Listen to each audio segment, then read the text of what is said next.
Et à Paris, David, c'est un dialogue de sourds qui s'installe entre Emmanuel Macron et les Gilets jaunes. Oui, comme si la situation était figée, quoi que dise le président de la République. Les annonces du chef de l'État n'auront eu aucun effet sur les Gilets jaunes. Après une rencontre hier soir entre deux porte-paroles et François de Rugy, un nouvel appel à manifester samedi prochain sur les Champs-Élysées a été lancé. Par ailleurs, ils ne veulent plus parler au ministre de l'écologie. Ils veulent être reçus par le porte-parole du gouvernement ou le Premier ministre. Voilà qui commence vraiment à sentir mauvais sur le plan politique. Adrien Beck nous a rejoint. Bonjour Adrien. Bonjour. Les inquiétudes s'expriment, Adrien, de plus en plus librement au sein même de la majorité. Oui, et y compris chez les députés les plus loyaux au président. L'un d'entre eux, hier hors micro, refuse presque de me répondre. Il me dit « Le geste sur le carburant, c'est une mesurette noyée au milieu d'un trop long discours. » Et puis, il y a toute l'aile écolo de la majorité, quelques dizaines de députés. Ils sont sur la même tonalité.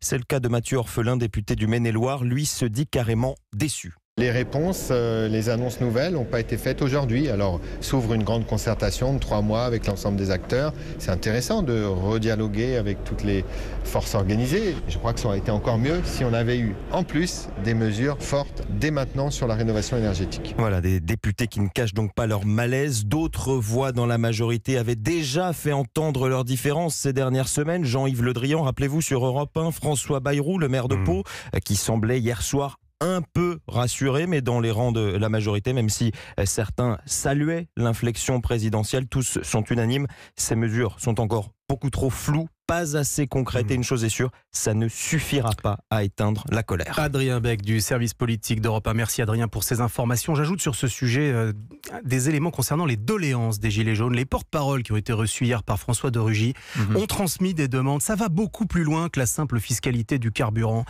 Ils demandent la baisse de toutes les taxes et la création d'une assemblée citoyenne.